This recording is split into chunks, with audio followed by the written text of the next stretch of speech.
What's up, YouTube? I'm back with another video. I know it's been a long time, but I've been out here doing people things, you know what I'm saying? But I'm back to it. Recently just moved, just trying to get better every day. Let's just tune in with this video I got for y'all today. There's a lot of stuff been going crazy in the world.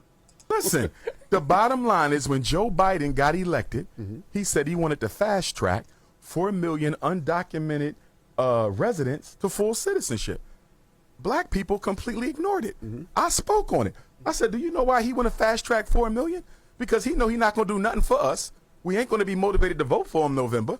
So what he's going to do is have these migrants already set up with citizenship so they can replace the black vote that he loses. The migrants are being put in our communities on purpose, New York and Chicago on purpose, because they are what? The two blackest cities in America.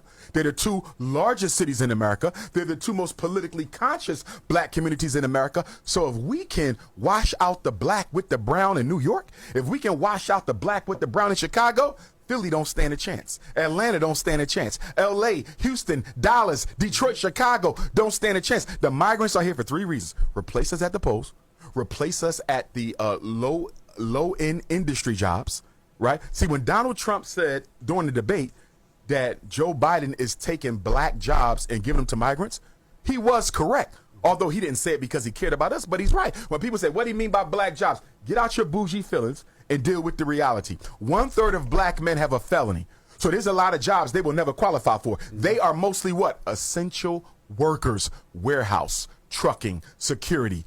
And a lot of those jobs are going to who? The migrants. So that's what he meant by black jobs. We got to stop being so sensitive and look at the reality of it. I was reading a report the other day. They said the Latinos taking over the construction jobs. They taking them over. And the low industry work, like your gardening, your landscaping, completely taking it over. They're not the enemy. The problem is black people don't get as much opportunity. So then people say, well, white people don't really like brown people like that. That's true. But you know what the difference is?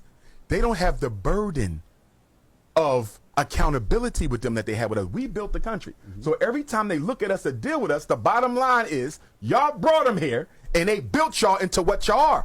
They don't have to say that to the Venezuelans. They don't have to say that to the Colombians. They don't have to say that to the Mexicans. So although they don't like brown, they will much rather deal with them than the black, because with the black, there is a white man's burden that you owe them restitution for 246 years of unpaid labor. Now let's look at what Eric Adams is doing over there in New York. A family of 4 is getting $1,400 a month. $1,400 a month. Do you know that that's more than what some of the veterans are getting with a child? They're getting more money than veterans who served in the military. Not only that, they're getting free food stamps, free child care, and permanent housing. Although New York City has a black homelessness rate no less than 35%. So you got black people who pay taxes living on the street, and you got migrants who ain't paid a single tax in their life eating. And Him saying that made me just come across a quote in my head where someone said, think as America as a deadbeat dad, and we're the children. So America's the dad and the people of America are the children. The deadbeat dad goes and feed people that aren't even his kids type, and then just leave his kids for starving. So America's feeding other people that's not even from here, and then leaving its American citizens, people that are born and raised here, fought for the country, leaving them broke on the streets, no food, don't want to give them no resources. It's just crazy. And living better than the black people who built the country. If I was talking to Eric Adams and Brandon Johnson of Chicago, I would ask them something. What is the Democratic Party giving you guys that you're willing to sacrifice your political future to push this migrant agenda? Because I don't see how they get reelected by black folks. I don't see how. And if your city goes to the migrants, you can best believe the migrants ain't electing no black person to mayorship. So you're literally dying on your sword for the Democratic Party. Do you know that New York City has spent $1.5 billion on the migrant crisis so far? It's projected that this year, 2023 was $1.5 billion to take care of the migrants. $1.5 billion. 2024 and 2025, they said it will cost New York City $9 billion. Chicago has spent about $350 million this year on the migrant crisis, and that's expected to quadruple. And you know what was so disrespectful about Chicago with regard to Brandon Johnson? Remember all them schools they shut down in Chicago because they said they couldn't afford to operate them? They opened them up. Not only did they open them up, they renovated them. They renovated them, turned them into apartments for migrants, so you sleep upstairs, go to school downstairs. How is So they stopped the schools in Chicago. Like no kids, they can't even go to school. Instead of them going to school, getting their education and all that, they closed down the school, they shut down the schools, and they put migrants in them. And the migrants are most likely living in the school as apartments for free. it that you ain't got money for jobs for black people, which is a big reason why you got so much crime? You got all these homeless black people in Chicago, but you can take care of the migrants before you take care of black people, and that's why I'm hoping that Black Chicago organizes, just like co-founder of the Black Panther Party, Bobby Seale did at the 1968 Democratic National Convention in Chicago. Bobby Seale turned up and turned it out with the Black Panthers. I hope Chicago doesn't let President Biden and Vice President Harris come there, because you know the Democratic National Convention is in Chicago, right. August 19th through August the 21st. I hope Black Chicago don't let the Democrats come to your city where they have bred this migrant crisis and y'all don't do nothing about it. And I'm going to tell you who else needs to stand up and show out. Milwaukee. Even though they don't have a migrant crisis like Chicago and New York, the Republican convention is in Milwaukee next Monday, this coming Monday. And guess what? Milwaukee, black people are the largest ethnic group. Unlike Chicago, it's white, Hispanic, black. Milwaukee is black, white, Hispanic. But guess what? Milwaukee has one of the worst black male graduation rates in America. So I'm hoping that black Wisconsin goes to that Republican National Convention and exercise their First Amendment rights to peacefully assemble and protest. But don't let them come to your city after causing all these problems and let them leave without them hearing from you. They are replacing us. America, if they can do it, they're going to purge black people with brown. Why do you think the New York regents, did you see that they said they're going to stop requiring the regents examination to get your high school diploma in New York? Is it that convenient? All of a sudden, we get a migrant crisis in New York, and now you don't have to pass the regents no more. You know why? Because we got to make sure the migrants take all the jobs from black folks. They're already taking over the social services. They dominated the social services. If you black and hungry and need some food, too late. The migrants got it. Same thing in Chicago. You black and hungry, need some food, need a job, the migrants got it. I'm trying to understand how Eric Adams and Brandon Johnson can hand out all these work permits when you got all these unemployed black men. Half of black men in New York unemployed. Half of black men in Chicago unemployed. But you got migrants getting jobs. You're holding job fairs for migrants. You're giving out job passes for migrants. And you know, because of the election fraud, if you got a work permit, it ain't that hard to get a voting registration permit. But I got a question for Eric Adams. Did y'all see he said that he was thinking about staffing the pools during the summer with migrants because they're good swimmers? Right. I saw that. 40% of black teens, 15 to 24, that age group, are unemployed in New York. Mayor Eric Adams, how you going to give the lifeguard jobs to the migrants when half your black kids ain't got no job? Don't you think you should start with the children of the black people who pay taxes?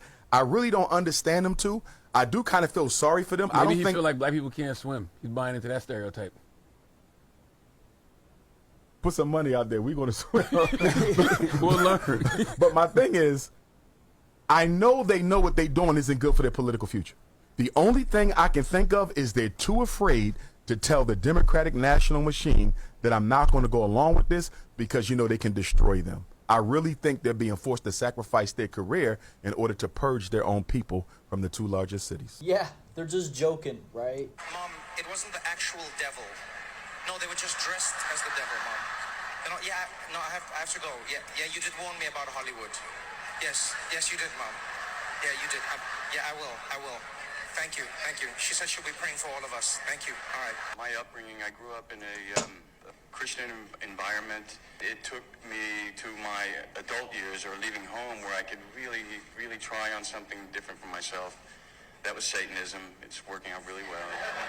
I made a pact. That's why the movie came out so well. In this movie, you're fighting the devil. I call him Beelzebub, Lucifer. It's how I got this job. How did you prepare for the role of fighting with the devil? I did research in satanic kind of cults and stuff like that. In Los Angeles right now, there's like 50,000 devil worshippers. That's not even including the agents. Yeah. But let me Our tell crowd you was too busy cheering satanic worship to hear the joke. exactly. That was the sad part. Sammy told me he worshipped the devil. We were in Dan Tana's on that restaurant with all the pictures up. Sammy was like, you know, Satan is as powerful as God. And I was like, what the f*** are you talking about. Because why do you think there's so much anger in the world? And that's how like famous people, that's how they joke about it all the time. So everybody thinks it's a joke, but you guys see how the crowd was laughing and cheering when he was like, everybody's laughing, they're cheering on the devil or whatever he said. It's just crazy. Your favorite rapper, your favorite actor, devil worshiper.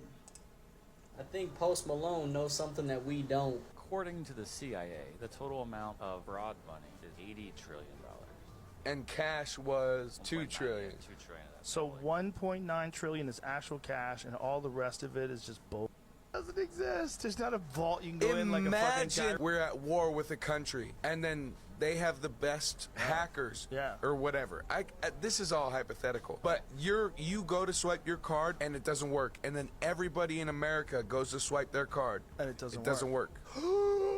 Whenever the credit cards fail, whenever your cards fail, whenever your banks fail, and you can't use your fucking card anymore, you have 3 days to get out of where you are, because that's when they're coming for you. That's the big move. That's checkmate right there. And they think they have you. But move out to the country, get your scraps, stand up for yourself, build a tower, build a long road to where you can see them coming. Don't give up. America. You never know. That something like that might happen. That's why I be telling my people, like, make sure you got cash on hand. You never know what might happen. Never. I'm not giving that advice from but to me, it's like never put all your money in the bank. You never know, because if you pay attention, a lot of banks around the world, like in different countries, are shutting down and not giving they're not telling nobody beforehand, like, we're finna shut down. They just close. People go up there and it's fully closed. So yeah, it's crazy.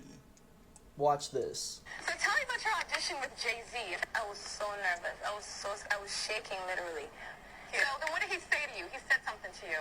Oh yes, he said, we don't sing songs here, we sing artists. And there was this little pause, and I was nervous.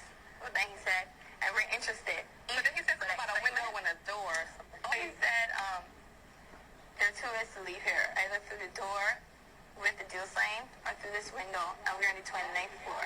So he was like, where's the pen? Where's the paper? I'm signing. There's two ways you're gonna leave here, through the door or the window. Girl was 16 years old. Sounds like a threat to me, but it was just a joke, right? Even though we all heard what happened with Aaliyah. What about when DMX went onto the Breakfast Club talking about Jay-Z not putting out his record because he was getting rid of competition? You know, I go to do the 6th album, and, you know, Jay-Z became president. You know, when he first got the job, he hit me with the call like, yo, dog, inmates is running the building like, yo, you good? Finish the album, shoot the video. So at the time, they were saying that, you know, you was on. That's why they didn't want to invest in you. Right. They already invested. What you mean they didn't want to invest? They already invested. Like I said, the album was recorded, shot the video, you mean, everything.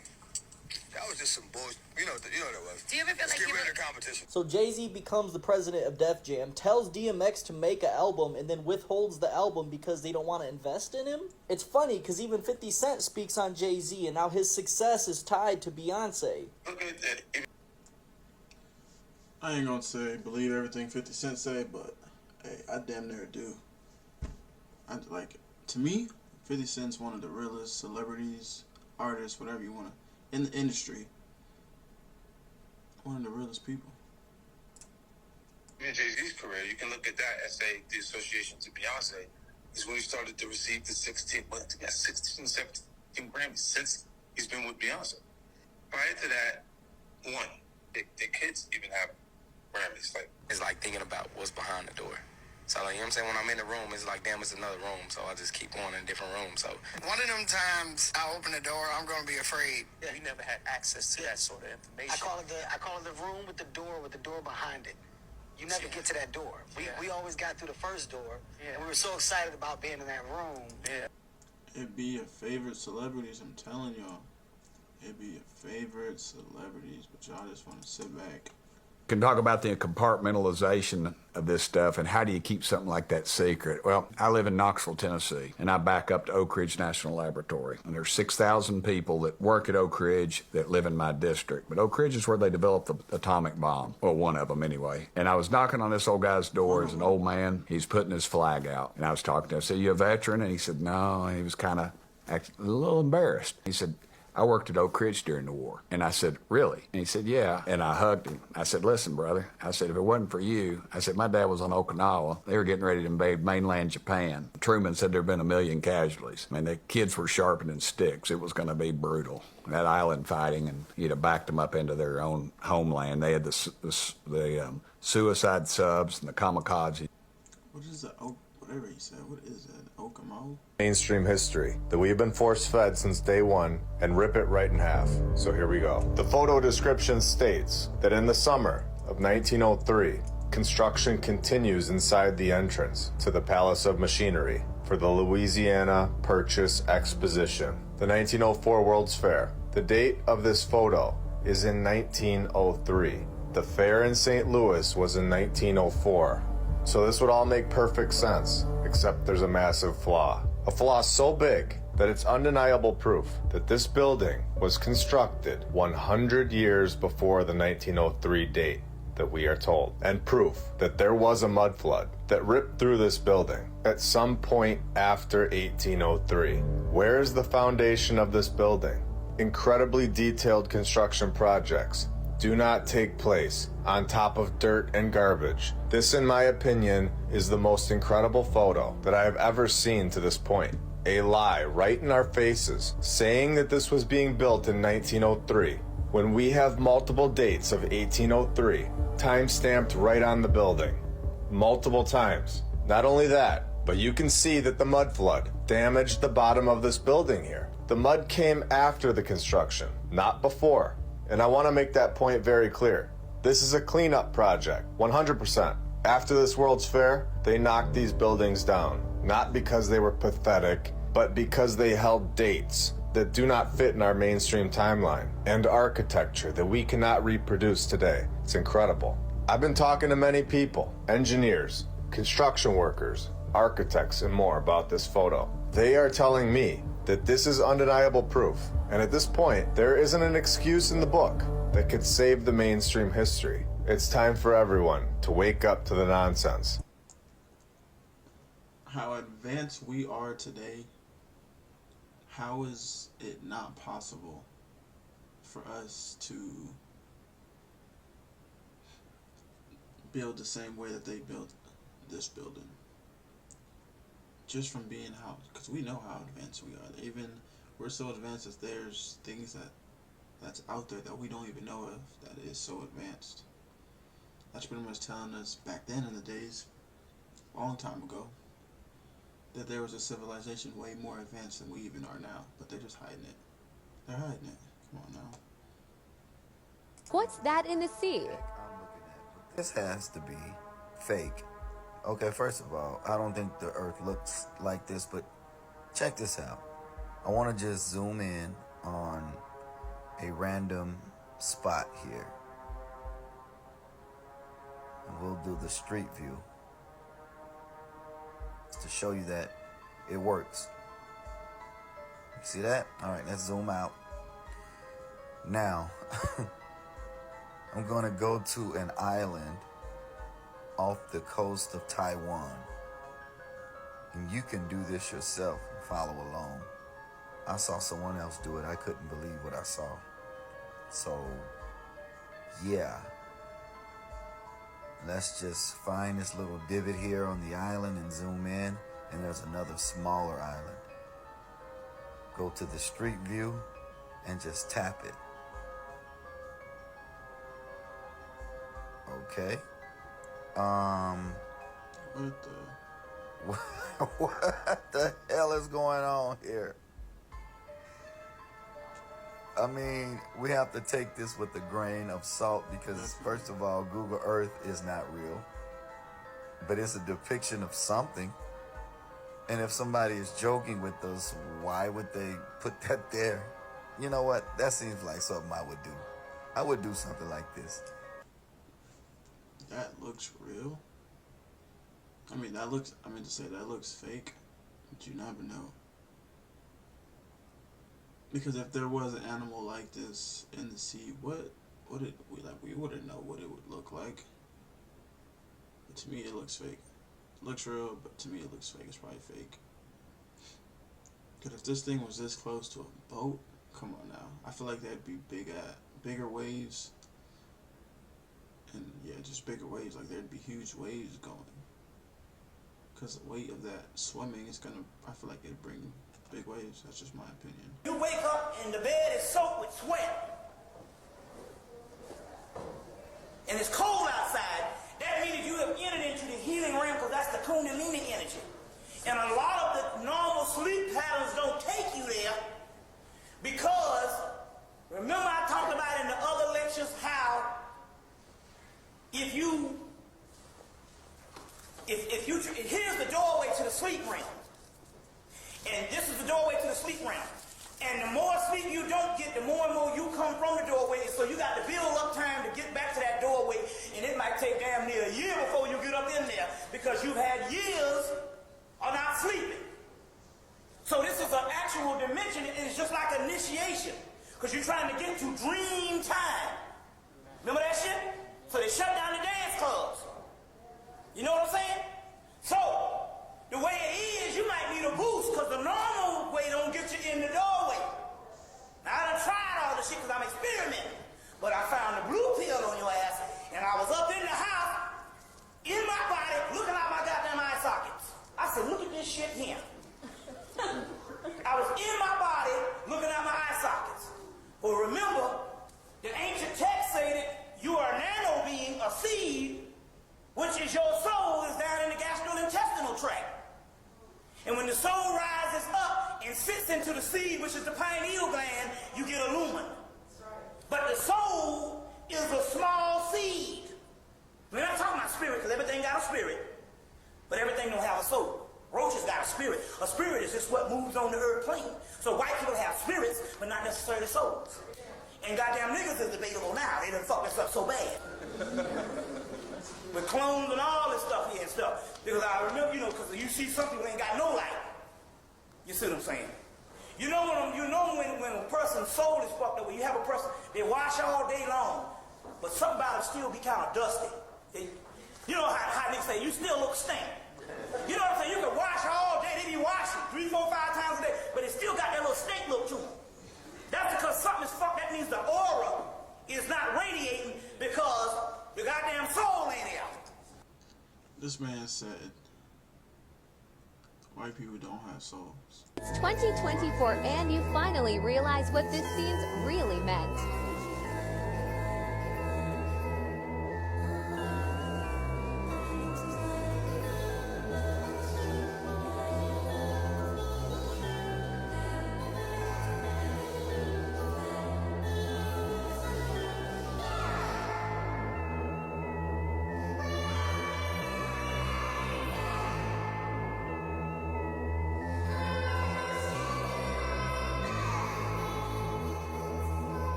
No, that's crazy. That's crazy. It's the most disturbing thing I have ever seen in my career, and I desperately need your guys' help. A customer reached out and tell me that they have this old book of photos from World War II. It's been in their family for a while, and they wanted me to try and sell it. The book starts out, okay, the soldier is stationed in Southeast Asia. So many incredible, well-done photographs. This guy not only was a great photographer, he had a great camera, but the pictures start to get more war-related here. And then I got to this page, and I cannot show you guys what's beyond this page. And I had no idea. When I got that book on Monday, and I opened it up and I got beyond that page, I screamed. Somehow, that guy who took those photos was present for the rape of Nanking, and he took about 30 photographs that are unknown to history that are worse than anything I've seen on the internet in color. And those photos are in black and white. It's one of the worst human atrocities of all time, one of the worst acts of World War II, one of the worst things to ever happen in human history. I majored in Japanese studies, and we covered the rape of Nanking, and I remember my professors telling me that photographic evidence was mostly destroyed by the Japanese. There are very, very few photographs out there, and this guy took photos of things that I've read about in books that I didn't even realize anybody had ever documented before. I can't show you the Nanking photos. I can show you these just to give you an idea of the incredible photos in this book. Do you guys have any idea how rare it is to see Japanese cavalry? Hey guys, I got an update about my World War II book. I walked into my store this morning and the phone was ringing off the hook. Within the first hour of being here, I spoke to Rolling Stone, I spoke to Newsweek, I spoke to a ton of I spent like all day talking to journalists today. Here's my dilemma personally. The Chinese government wants it. I literally talked to the Chinese embassy today. What I don't want to do, and already probably the genie's out of the bottle, is create an international incident. And it kind of looks like I accidentally did that. Like I said yesterday, I want as many people to view these photos as possible. I shared them with Rolling Stone and Newsweek. What I don't want them used for is a political agenda. And that's what I'm afraid is going to happen. There's so much history in this book. It all has to be properly treasured. Next thing you know, they're going to be coming after him. The Chinese government or the American government, they're gonna be coming after him. These type of things, I feel like they don't really want out there for people to know, because governments, they're always keeping their secrets as usual. But some things like this, I feel like you should keep to yourself. But again, I love that people don't keep these type of things to themselves, because I feel like us people, we need to know things like this. The history is very important, and they love to hide it from us. So yeah. Here's why everything you learn in school is a lie. 1920 is when everything pretty much changed. They started changing every single thing. They started removing Listen certain parts of the history. They started rewriting the history. 1920s is about that time. Educational system started changing everything. Rockefeller educational system. So if you find books, you want to find books before 1920s. Because if you don't find books before 1920s, you're usually being told a bunch of nonsense. And you look at a lot of the free energy books too, and everything related to the ether. That's before 1920s. The ether was removed from the periodic table after 1908. Every book you look into talks about ether and terrestrial magnetism and all of these things. 1908, that was removed off the periodic table. Wonder why. And that was removed so that people would not believe in the ether. They would think it's woo-woo. They would think it's pseudoscience. Those are all terms of the Rockefeller educational system. Coming up with terms to debunk the truth and debunk what we were once connected to. Then when you get rid of ether, you get rid of everything related to the fifth element and the quantum. You get rid of all of that. And then you make up a whole new narrative. And that's you why. remove all that so that when you can't explain something, you just say, I don't know what it is. We have in Lockheed right now, there are craft that can go to Mars in a few hours. Right now in Lockheed. And this show is talking about the aliens are traveling at certain percentages of the speed of light. That was one problem I had with it, is the engineering and physics. The other problem I had is the whole show took place within the context of a very reductionist, materialist paradigm that did not acknowledge psi, didn't acknowledge ESP and psychokinesis, and the fact that these aliens would probably have these abilities, to a much greater degree than terrestrial humanity. Right. So these were, some plot points that I had a problem with, but it was entertaining for sure. How do you know that Lockheed has this technology that we can get to Mars in a couple hours? So I know a guy who has been to one of these facilities. I don't think I should mention who he is, but he is, let's say... Not Jack Sarfati. I'm sorry, Jack. No disrespect. Love you, but Jack. Yeah, yeah. There's a reason that guy hasn't been dealt in. Okay. The reverse. I mean, not the least of which is that he goes out and publicly advertises everything that anyone ever tells him. So you know, I don't think that Lockheed or Northrop or anyone would be willing to deal him into any of these reverse engineering programs. But I know this guy who was involved in the military intelligence at a high level. And actually, I know two different people, who've been to this facility. And they say that, Lockheed has, I think, some assets in Nevada, but they have a lot of corporate facilities in California, in the state of California. And supposedly, there is this shack on the side of a highway in California that looks like some nondescript warehouse, small warehouse. And you go into this warehouse, and the whole floor of the warehouse is an elevator. And it drops Lord knows how many hundreds of feet, and you're inside of a That's not surprising. basically a facility carved out of rock, deep underground. Yeah. And what this guy said is that they are not only reverse engineering craft from retrieved debris in this facility, but they're actually training pilots to fly them. And he told me that the main problem that they have in that training program is that the pilots experience extreme disorientation because of the warping of space-time by these craft. In other words, they discovered early on, and this is, I think, one of the main reasons, and we can get into this in much more depth if you want. This is one of the main reasons this technology is being hidden, because they discovered very early on that these are not simply devices with propulsion systems capable of navigating space. I hear how he said this technology has been hidden. If you're watching all the way through, if you're paying attention, earlier I said that.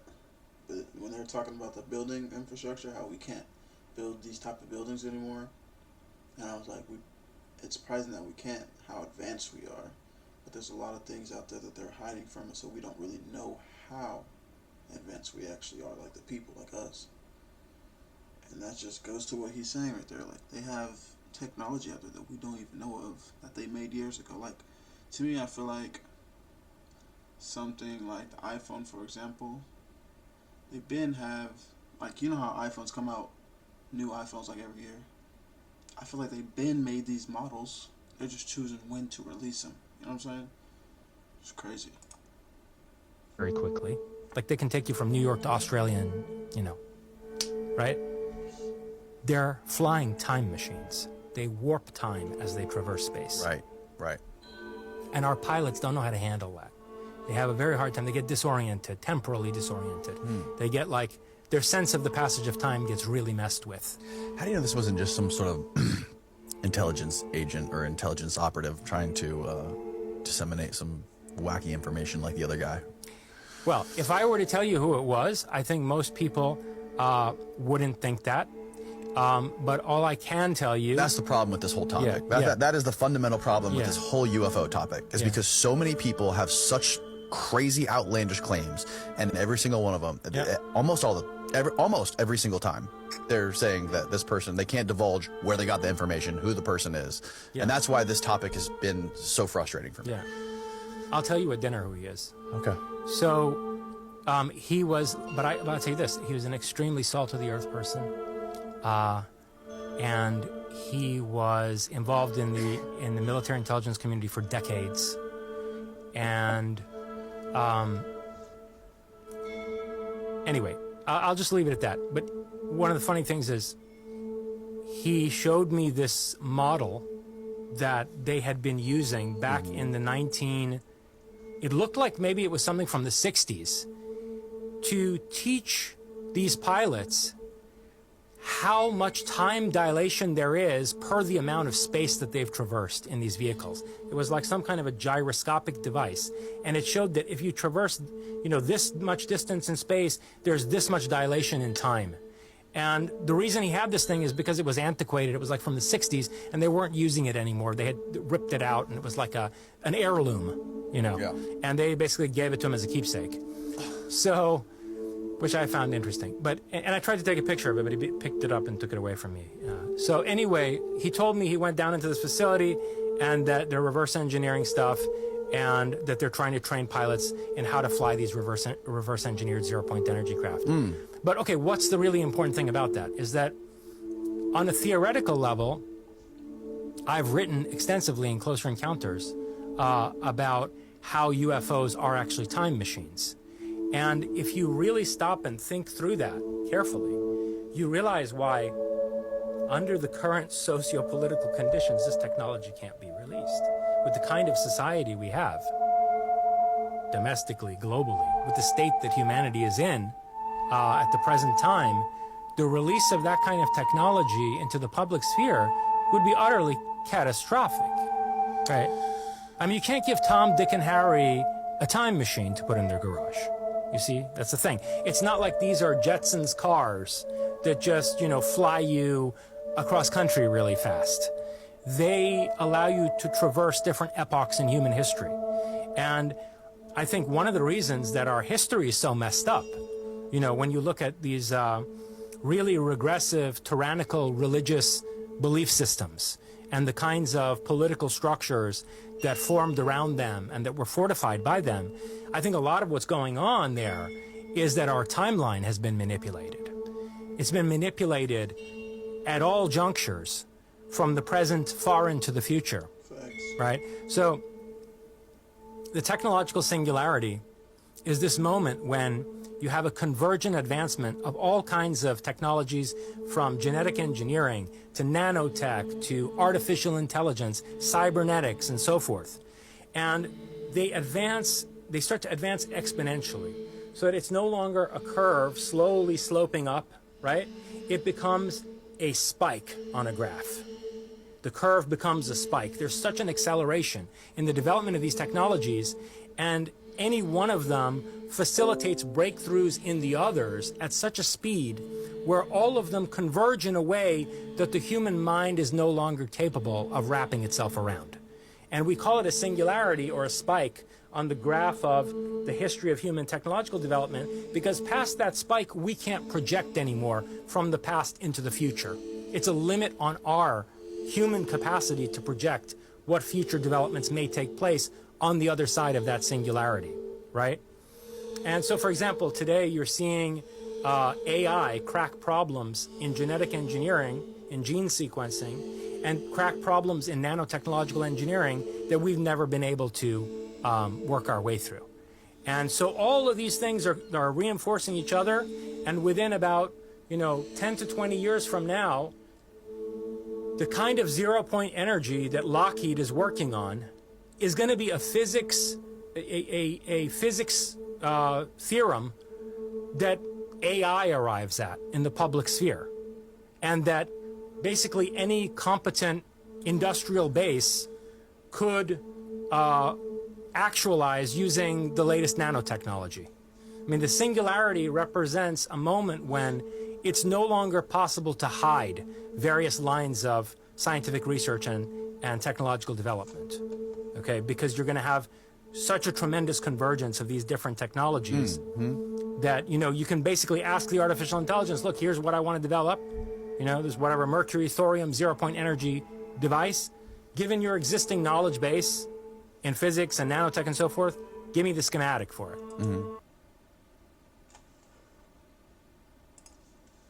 That's a lot of information right there, man. It's crazy. We don't know nothing about the real technology that they're using out there, and they're just keeping us in the dark about it. But really, what can we do about it? I'm going to end the video off right there. If you watched it all the way through, thank you. I appreciate that. Make sure you like and subscribe. And I'm coming with a lot of videos consistently. We're doing this. We're going big with this, man. Let's do it. And make sure y'all do your own research on certain topics that you guys watch in my videos, because I can't say for sure that everything that they're saying on these videos is true. That's why you got to do your own research. Feel me? That's That's exactly what I'm finna do, so I suggest y'all do the same. Again, thank you guys for watching all the way through. If you're still here, make sure you like and subscribe. Peace.